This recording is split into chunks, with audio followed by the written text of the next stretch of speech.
Mike, you're a viticulturalist for Sirromet Wines. Can you tell us, firstly, what conditions are like for you now? It's fairly blowy at the present time. We're probably receiving winds in excess of 80k an hour as we speak. Trees are nearly touching the ground. There's rain coming in almost horizontal. It's not excessive rain at the present time, but that's expected to increase as the day goes on. It's quite chilly. We've had about 6 inches of rain over the weekend already, or 150 millimetres in the old scale. So we're ready to have a bit of a blow. And on top of what's happened in the last 2 years, it's just another kick for us. And take us through that. What sort of an impact do conditions like this have on your farm and your livelihood? Well, just quickly, 2019, in the spring of 2019, we came out of the worst drought we've ever seen in 232 years. And this was followed up quite quickly by a frost down on our vineyards. We were followed up by fires that went through our vineyard and around our vineyard. Then we were hit by hail.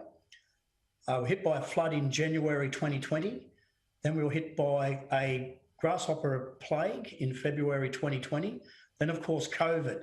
Now coming into spring 2020 this year, we were again hit by frosts, which wiped out about 50% of our vineyard. And then here at Mount Cotton, we had 2 hailstorms within 9 days apart. And some of these hailstones were nearly the size of a cricket ball. So just a bit smaller than a cricket ball. And it's done a lot of damage to the fruit. And I probably lost in excess of 55, 60% of the fruit there and then. Now on top of that, I've had 6 inches of rain. And with the busted berries, it's an entry wound for mould, and in particular botrytis or grey mould. So it's not looking good for the harvest of 2021 for us. But I'm quite optimistic that I can still make something out of it. And it'll come back to me now. But it's just been, the excessive events that we're seeing globally, and I'm a firm believer that this has got to do with the climate changing.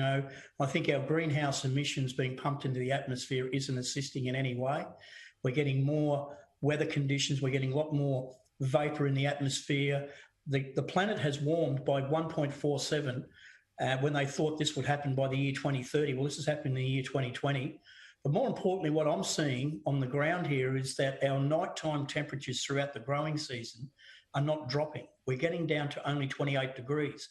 Now, in a continental climate, we would get up to 36, 37 degrees in the daytime in the summer, but it would drop back down to, the high teens or the mid-teens, 15 to 17. We're not seeing that anymore. So there's this global, tension out there happening. We just can't keep pumping greenhouse emissions into the atmosphere, not accepting what's going to happen to us. And this is all part of it. Weather conditions are going to become more extreme. You've obviously witnessed this firsthand, the changes in the crop. You said you've lost some fruit, some salvageable though, but what does the outlook look like for you heading into 2021? We'll have to start again in the winter months of 2021 and I'll start pruning.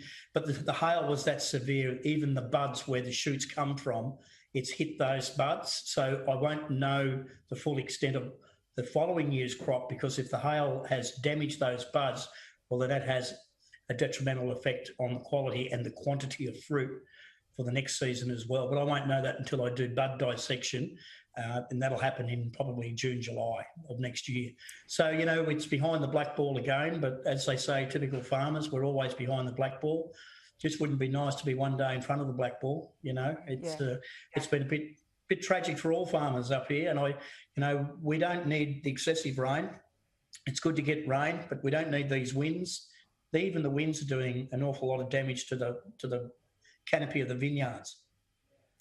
It's obviously a concern moving forward, and how much of the region's economy there where you are is actually dependent on agriculture? Look, there's a lot.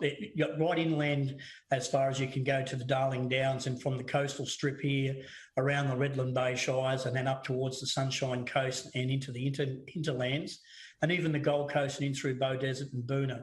A lot of people are very dependent on the crops that come from the land. So therefore, even a 20% or a 25% loss is quite, dramatic as far as the cost price when it goes to the markets. I do know a lot of my friends who grow a lot of small crops. They're also experiencing, many other effects. The frost didn't work.